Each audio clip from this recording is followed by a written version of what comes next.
Hello दोस्तों, स्वागत है आपका हमारे YouTube channel M Lucky Pandey में। तो दोस्तों, जैसा कि आपने वीडियो का थंबनेल देखा होगा कि हम आज इस वीडियो के अंदर प्रॉपरली नॉर्सेट 2022 के बारे में बात करने वाले हैं। नॉर्सेट 2022 के अंदर जैसा कि हमें पता है अब कुल मिला के सिर्फ 5 मंथ रह गए हैं। मार्च ऑलरेडी जा चुका है, हमारे पास अब रह गए अप्रैल, मई, जून, जुलाई और अगस्त। सितंबर में उसका एग्जाम ही होगा, तो हम सितंबर के अंदर अगर हमारे पास कुछ एक्स्ट्रा डेज मिलते भी है तो हमारे लिए वो एक प्लस पॉइंट होगा, तो हम उसको कैलकुलेट नहीं करेंगे यहाँ पे। तो हमें इन 5 महीने के अंदर अपनी क्या स्ट्रेटेजी बनानी है, क्या स्ट्रेटेजी बनानी है कि हमारे जो सिलेक्शन है ना वो 100 से 99 से 100% चांस हो जाए हमारे सिलेक्शन के। चाहे हमने आज से पहले तक किताब उठाई भी ना हो, ठीक है। चाहे हमने आज से पहले तक किताब नहीं भी उठाई हो, तब भी मैं आपको एक ऐसी स्ट्रेटेजी बताने वाला हूं जिससे कि आपके साथ सिलेक्शन के जो चांसेस हैं वो 100% बढ़ जाएंगे, ठीक है। तो आप सबसे पहले कॉपी लेके रख लीजिए। आपको मैं कुछ रूल्स लिखवाने वाला हूं, आपको वो रूल्स अपनी कॉपी में लिख लेने हैं और उन रूल्स को जरूर फॉलो करना है। अगर आपने उन रूल्स को फॉलो कर लिया तो मैं गारंटी देता हूं कि आपके सिलेक्शन के 99% चांसेस बढ़ जाएंगे नॉर्सेट 2022 के अंदर। ये फॉर्म आप देख रहे हैं, इसी तरीके का फॉर्म आप जुलाई या अगस्त में भरने वाले हैं अपने लिए, ठीक है, जिस पे नॉर्सेट 2022 लिखा होगा। हर नर्सिंग ऑफिसर का ना सपना होता है, जो भी नर्सिंग करता है उसका सपना होता है कि मैं एम्स जैसे इंस्टीट्यूट के अंदर नर्सिंग ऑफिसर की जॉब कर सकूं, ठीक है। ड्रीम होता है एक तरीके से, तो हमें उस ड्रीम को ड्रीम नहीं रहने देना है। और पहली बात, हमारे लिए ड्रीम नहीं है, आपने इसका ड्रीम का नाम देके ही पहले इसको गलत कर दिया। ड्रीम वो चीज़ होता है जो हम देखते हैं, जो कर नहीं पाते। हमें ये गोल है हमारा, नॉर्सेट 2022 इज हमारा टारगेट, ये गोल है।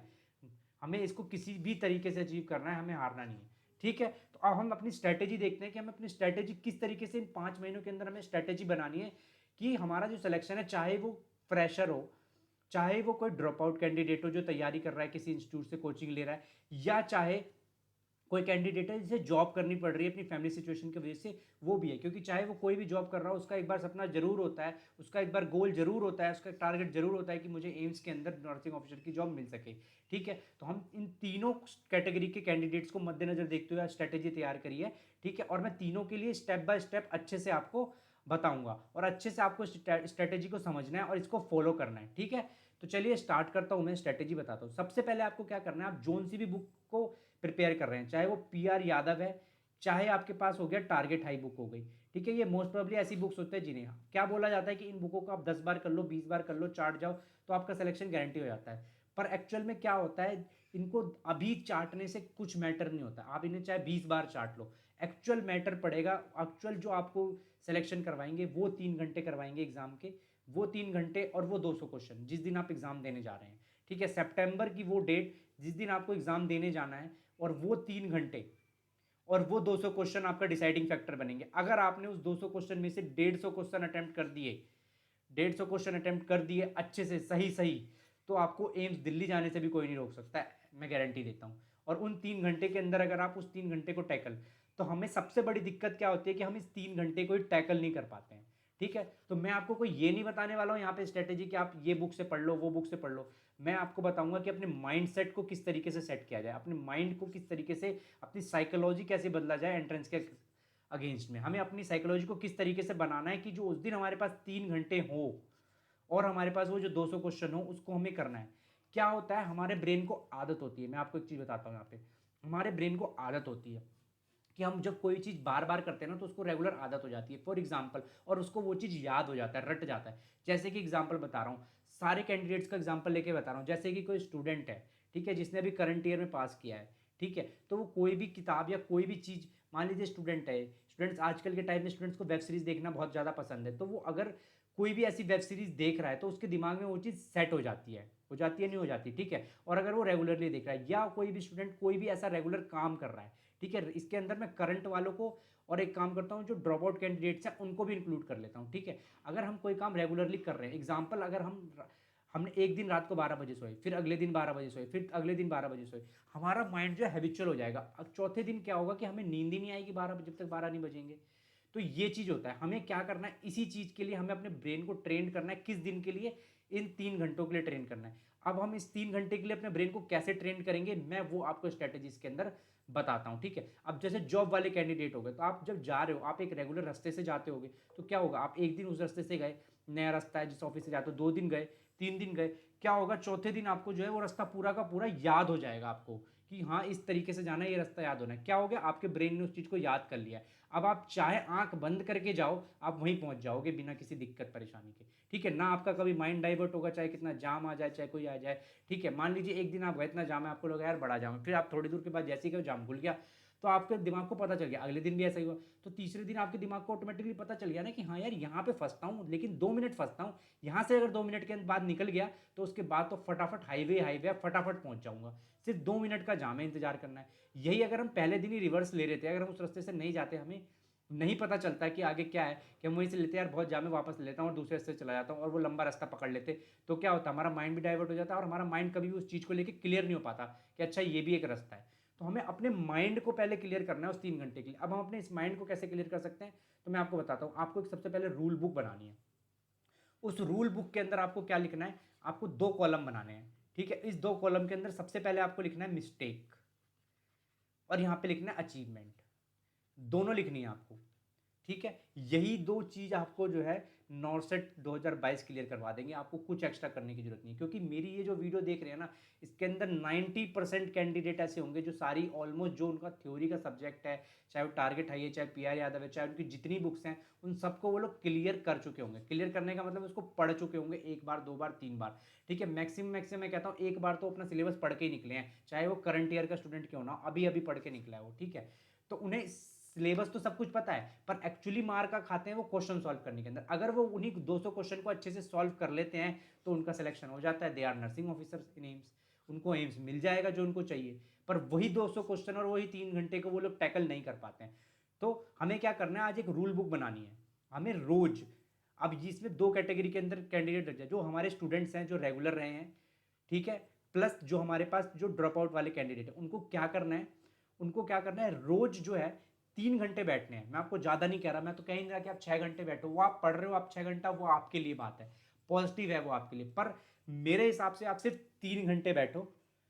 ठीक है, उन 3 घंटे में आपको क्या करना है मैं बताता हूँ। उन 3 घंटे में आपको क्या करना है, 200 क्वेश्चन प्रैक्टिस करने हैं रेगुलरली। क्या करने हैं, 200 क्वेश्चंस को आपको रेगुलरली प्रैक्टिस करना है। ना 200 से कम होने चाहिए, ना 200 से ज़्यादा होने चाहिए, क्योंकि नॉर्सेट के अंदर जो क्वेश्चन पूछे जाते हैं टोटल नंबर कितने, 200 क्वेश्चन।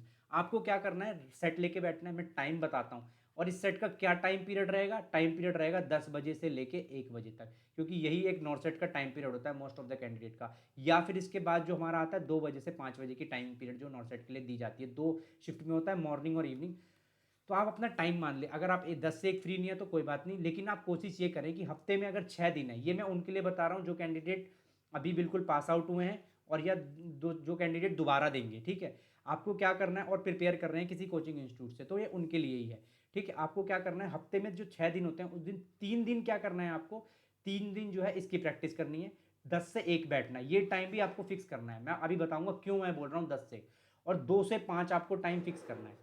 इसी टाइम पीरियड में बैठ के आपको 3 घंटे का टेस्ट देना है। इसके अलावा किसी टाइम पीरियड में आपको बैठ के टेस्ट नहीं देना है, चाहे वो सुबह 9 बजे हो, चाहे रात को 10 बजे क्वेश्चन सॉल्व करो, आपको करना ही नहीं है क्वेश्चन सॉल्व, कोई जरूरत नहीं है। उसके अलावा आप चाहे पढ़ो चाहे ना पढ़ो, कोई दिक्कत नहीं है। ठीक है, आप अपनी गलतियां देखेंगे, मिस्टेक्स देखेंगे, वो आपके लिए। पर आपको जो क्वेश्चन सॉल्व करना है 3 घंटे बैठ के, वो इसी टाइम पीरियड के ड्यूरेशन में करना है। ठीक है, 3 घंटे में। अब आपने मान लिया आज की डेट थी, आपने एक 3 घंटे का पेपर सॉल्व करा 10 से 1 बैठ के। सबसे पहले आपको यहाँ पे टाइम लिखना है कि मैंने 10 से 1 में इतना क्वेश्चन सॉल्व करा। ठीक है, यहाँ पे आपको लिखनी है उसके अंदर मैंने मिस्टेक्स कितनी करी। ठीक है, मैंने 5 मिस्टेक्स करी, और जोन जोन से क्वेश्चन करे उनका क्वेश्चन नंबर लिखना है आपको। Question number 1, question number 2, question number 3, question number 4। आज जहाँ से भी आप प्रैक्टिस करें, यहाँ पे आपने जितने क्वेश्चन सही करे, मान लीजिए आपने 100 क्वेश्चन सही करे, तो मैंने लिखे 100 क्वेश्चन मैंने सही कराया, यहाँ पे लिख दिया। ये आपका क्या करेगा, कॉन्फिडेंस बिल्डअप करेगा कि नहीं यार मेरे को कुछ आता है। और ये आपके माइंड को क्या करेगा, स्टेबिलिटी प्रोवाइड करेगा। अब आप पूछेंगे स्टेबिलिटी कैसे प्रोवाइड करेगा, मैं आपको बताता हूँ। जैसे कि आप कोई भी गलती करते हैं, तो आपने देखा होगा, हम कोई भी गलती करते हैं, या हमारा कोई दोस्त हो, या कोई रिलेशनशिप में किसी के साथ है, हम कोई भी हो, ठीक है, वो अगर कोई गलती करता है तो हमें उसकी गलती बहुत जल्दी याद रहती है, और वो बहुत लॉन्ग टाइम तक याद रहती है कि अच्छा उसने ऐसा करा था, उसने ये चीज़ करा था, उसने मेरे को ये चीज़ बोला था। क्या होता है, हमारा ब्रेन इस तरीके से हैबिचुअल होता है ना, और कोई गलती करता है तो उसे पकड़ता भी बहुत जल्दी है। ठीक है, अगर अब मान लीजिए, याद है हम बचपन में क्या करते थे, टीचर कोई गलती करता था तो हम उसको तुरंत पकड़ लेते, सर आपने ये चीज़ गलत लिखी है। ठीक है, चाहे उसने गलती से लिख दी हो। तो हमारे ब्रेन की आदत होती है कि कोई गलत चीज़ करता है ना तो उसको बहुत जल्दी पकड़ता है। ठीक है, तो हमें आज ब्रेन को आदत डालनी है इस चीज़ की, कि हमें जो गलतियां हम कर रहे हैं ना, यहाँ से जो हम गलतियां कर रहे हैं इसको हमें याद करना है कि हम आखिर ये 5 जो गलतियां हमारी क्या है। ये क्या करेगा, आपको इन गलतियों से अवेयर कराएगा। अगर आपको अपनी गलतियों का पता चल गया ना कि मैंने गलतियां करी क्या है, आपका नॉट सेट तो ऑटोमेटिकली क्लियर हो गया। क्योंकि आप जब एग्जाम करने बैठोगे तो आपको नॉट सेट में याद आ जाएगा कि यार अच्छा मैं ये गलतियां कर रहा था, वही क्वेश्चन आया है यहाँ पे और मेरे को ये गलती नहीं करनी है, चाहे उस क्वेश्चन का। क्योंकि आप जो गलतियां करोगे आपको उसको देखना भी है ना, आपको उसका कंसेप्ट भी क्लियर करना है। तो जैसे ही आप उसका कंसेप्ट क्लियर करोगे आपको पता लग जाएगा ऑटोमेटिकली कि आखिर मैं गलती कर कहाँ रहा था, और वो गलती आ जाएगी। तो जब वो नॉट सेट के ड्यूरेशन में आपका टाइम आएगा, सबसे पहले वो आपका टाइम बचाएगा और सबसे पहले आपको पता लग जाएगा कि अच्छा यार ये क्वेश्चन मेरे से होगा कि नहीं होगा। नहीं होगा तो हम उसको छोड़ के आगे निकल जाएंगे, होगा तो हम तुरंत उसको सॉल्व कर लेंगे उस क्वेश्चन को। ये चीज आपको इस चीज में हेल्प करेगा। और अचीवमेंट क्या देगा आपको, कॉन्फिडेंस देगा कि यार हाँ यार मैं 100 क्वेश्चन तो कर ही पा रहा था। इसका मतलब है कि अगर मैं रेगुलरली 100 क्वेश्चन सही कर पा रहा हूँ, मतलब मेरी जो मिस्टेक्स है अगर मैंने उसके ऊपर काम कर लिया तो मैं 150 क्वेश्चन तो ऐसे सॉल्व करके आ जाऊंगा और मेरा नॉट सेट तो ऐसे क्लियर हो जाएगा। इतना कॉन्फिडेंस लेके आना है आपको, और देखना जिस दिन आपको ये कॉन्फिडेंस आ गया आपका हो जाएगा। तो क्या बनाना है, क्या करना है, मैं आपको दोबारा बता देता हूँ। हमारी रूल्स बुक में क्या लिखना है, हमें एक तरफ हमें अचीवमेंट लिखनी है, एक तरफ हमें मिस्टेक लिखनी है। हम मिस्टेक हमें क्या स्टेबिलिटी प्रोवाइड करेगी, अचीवमेंट हमें कॉन्फिडेंस देगी कि हमारा जो भी कर रहा है ठीक है। इसको करना कब है प्रैक्टिस, हमें 3 घंटे बैठना है। जो कैंडिडेट जो है ड्रॉप आउट है या रेगुलरली कर रहे हो, 3 घंटे बैठना, टाइम भी मैंने आपको बता दिया 10 से 1 या 2 से 5। अब ये 10 से 1 और 2 से 5 क्यों बोला, क्योंकि नॉर्सेट का जो टाइम पीरियड होता है ना एग्जाम लेने का, वो यही टाइम पीरियड होता है जिसमें आप एग्जाम देने वाले होते हैं। तो हमारे ब्रेन को क्या होगा, अगर हमने 2 महीने 3 महीने भी प्रैक्टिस कर लिया ना, तो हमारे ब्रेन को क्या होगा, आदत पड़ जाएगी कि 10 से 1 बैठ के ना मैं कोई क्वेश्चन ही सॉल्व करता हूँ। तो जब हम वहाँ पे 10 से 1 जाएंगे ना क्वेश्चन सॉल्व करने के लिए, हमारे दिमाग को बिल्कुल भी कोई ऐसा चीज़ नहीं लगेगा कि मैं नई चीज़ कर रहा हूँ। और जब हमारा माइंड स्टेबल हो गया ना किसी एग्जाम के अंदर पेपर देने के लिए, 90% बच्चों का सिलेक्शन ही इसलिए नहीं हो पाता क्योंकि वो जब पेपर देने जाते हैं, पेपर देखते हैं तो स्टेबिलिटी खो देते हैं माइंड की, जो स्टेबल ही नहीं हो पाते कि आखिर करना क्या है। और एक आधा क्वेश्चन तो एग्जामिनर सेट ऐसे ही करता है, स्टार्टिंग में उसने 4 क्वेश्चन ऐसे दे दिए जो आपको आते नहीं है, बस हो गया वहीं पे पेपर क्लियर, खत्म, कहानी वहीं खत्म हो जाती है, बात ही वहीं खत्म हो जाती है। उसके बाद तो कुछ बचता ही नहीं एग्जाम के अंदर, ठीक है। तो वो सेट ही इस तरीके से करते हैं। तो आपको क्या करना है, अब अगर आपको आदत हो गई है तो अगर आपके पास चाहे डिफिकल्ट से डिफिकल्ट क्वेश्चन आ जाए 10 से 1 के बीच में, आपको लगेगा यार सॉल्व तो करता था, क्या करता था मैं वहाँ बैठ के, जो नहीं आ रहा होता था छोड़ देता था, अच्छा ठीक है थोड़ा डिफिकल्ट लग रहा है छोड़ दिया अगला क्वेश्चन। उस चक्कर में आप अपने 4 डिफिकल्ट छोड़ दोगे और अगले के 10 जो है, जो ईजी क्वेश्चन हैं, जो मीडियम क्वेश्चन हैं, उनको कर लोगे और वो आपकी रैंक ले आएगी और आपका नॉट सेट क्लियर हो जाएगा। तो ये चीज़ क्या करेगी, आपको प्रैक्टिस कराएगी, उसके लिए आपके माइंड को सेट कराएगी, आपके ब्रेन को आदत डलवाएगी कि ठीक है भाई 10 से 1 जो है मेरे को क्वेश्चन ही सॉल्व करना है। कि अगर आपको इन 5 महीनों में इसकी आदत होगी ना, छठा महीना एक दिन कुछ नहीं करेगा, कोई चीज़ निकाल सकता। और ऐसा कोई सा एग्जाम नहीं है जो आप नहीं निकाल सकते, कोई सा एग्जाम नहीं है, मैं बता रहा हूँ आपको। और 2 से 5 भी आपको 3 दिन आपको ये करना है, क्योंकि हमें नहीं पता हमें कौन सी शिफ्ट मिल जाएगी, इसलिए हमें दोनों टाइम ड्यूरेशन के अंदर प्रैक्टिस करना है। 3 दिन हमने इस ड्यूरेशन में बैठ के कर दिया, 3 दिन हमने इस ड्यूरेशन में बैठ कर दिया। इससे क्या होगा हमारा, और नॉर्मली क्या होता है जब बच्चे 2 से 5 वालों में सबसे ज़्यादा दिक्कत होती है, क्योंकि 2 से 5 में बच्चे क्या करते हैं, दोपहर में सो जाते हैं, उनका माइंड इनएक्टिव हो जाता है। वही चीज़ जब एग्जाम देने जाते हैं उस टाइम भी इनएक्टिव माइंड स्टेट में होता है, तो माइंड काम ही नहीं कर रहा होता है। हमें अपने माइंड को उस टाइम ड्यूरेशन के अंदर स्टेबल बनाना है। जैसे कि हमने देखा है ना कभी कभी जब कहते हैं भाई सुबह उठ के पढ़ना चाहिए, माइंड फ्रेश होता है, क्यों, क्योंकि जब हम सुबह सो के उठ के हमारा माइंड एक्टिव होता है। और रेगुलरली अगर हमें सुबह कोई भी काम दिया जाता है हम फटाफट कर लेते हैं, क्यों, क्योंकि हमारे ब्रेन को आदत हो गई है कि जब सो के उठना तो एक्टिव रहना, जब सो के उठना तो एक्टिव रहना, एक्टिवनेस से काम करना है। रेगुलर से आदत हो गई है कि भाई मैं रात को 8 घंटे की नींद पूरी तो कर लिया है, अब क्या दिक्कत है, उठूंगा करूंगा। यही आदत हमें अपने ब्रेन को डलवानी है उस एग्जाम को देने से पहले। अगर आपने यही चीज़ बना लिया, यही चीज़ अपने रूटीन में फॉलो कर लिया 5 महीने तक, तो आपका सिलेक्शन 110% गारंटी है। अब यहाँ पे जो कैंडिडेट जो जॉब कर रहे हैं उनके लिए मैं बताता हूँ, माना आपके पास टाइम नहीं है, आपको क्या करना है, संडे को तो आपके पास टाइम है, सैटरडे को आपको जब टाइम मिलता है आपको भी उसी ड्यूरेशन में 10 से 1 और 2 से 5 प्रैक्टिस ही हमें इसी ड्यूरेशन में करनी है, ताकि हमें अपने माइंड को और अपने माइंड को स्टेबल बना के हम उस टाइम ड्यूरेशन की आदत डाल लें। आपको हर संडे और हर सैटरडे को बैठ के क्वेश्चन प्रैक्टिस करना है। उसके अलावा आपको जब भी टाइम मिले आपको इन गलतियों को, मिस्टेक को देखना है, और इन मिस्टेक्स को देख के अपने ब्रेन को आदत डलवानी कि ये मिस्टेक नहीं करनी। क्योंकि अगर आपको अपनी मिस्टेक्स याद रहने लग गई तो ऑटोमेटिकली आपका पेपर क्लियर होगा, क्योंकि जब आपके सामने आएगा आपको याद आ जाएगा यार इस क्वेश्चन में मैंने गलती करी थी पिछली बार जब किया था, तो यहाँ मिस्टेक हो गई थी, अरे यार ये चीज़ यहाँ नहीं करनी है। या फिर नहीं आता तो मैं छोड़ दूंगा उस क्वेश्चन को, क्योंकि मैंने वहाँ पे मिस्टेक करी थी, और अगर मैंने यहाँ करी तो -1 हो जाएगा मेरा तो यहाँ पे, तो ये दिक्कत हो जाएगी। तो इस चीज़ को आपको बहुत अच्छे से ध्यान रख के करना है। तो यही एक स्ट्रैटेजी है जो आपको 110% जो है सिलेक्शन दिलाएगी नॉट सेट के अंदर। क्योंकि एग्जाम के लिए तैयारी तो सबने कर लिया, पढ़ सबने लिया है, लेकिन सबसे जरूरी है माइंड सेट। अपने माइंड को किस तरीके से हमें प्रिपेयर करना है ताकि जब हम एग्जाम देने जाएं तो हमारा माइंड हमारे साथ दे। अगर दिमाग ने साथ दे दिया ना, कहते हैं किस्मत, किस्मत ने नहीं, दिमाग ने अगर उस दिन साथ दे दिया ना, आपका सिलेक्शन हो जाएगा। अगर आपके दिमाग ने उस दिन आपका साथ दे दिया, 90% लोगों का दिमाग ही साथ नहीं देता है उस दिन। यही रीज़न है कि सिलेक्शन फंस जाते हैं बच्चे। और जिनका दे देता है वो चाहे उन्होंने 6 महीने में कुछ ना पढ़ा हो फिर भी उनका सिलेक्शन हो जाता है। यही एक सबसे बड़ा रीज़न है। तो आपको अपने दिमाग को आदत डलवानी है कि नहीं भाई मेरे को सिलेक्शन करवाना है और तू ही एक है जो करवा सकता है, तो तेरे को आदत डालनी पड़ेगी इस चीज़ की। आपने इस प्रोसेस को फॉलो करना है और 1 महीना आप इस प्रोसेस को फॉलो करके मेरे को कमेंट सेक्शन में ज़रूर बताइएगा कि सर मैंने, आप 1 हफ्ता कर लो, 1 महीना छोड़ो, 1 हफ्ता कर लो, आपको अपने आप अपने अंदर जो कॉन्फिडेंस दिखेगा ना वो आपको पता चल जाएगा कि नहीं सर मैं कर पा रहा हूँ क्वेश्चन, और मेरे को कमेंट सेक्शन में ज़रूर बताना।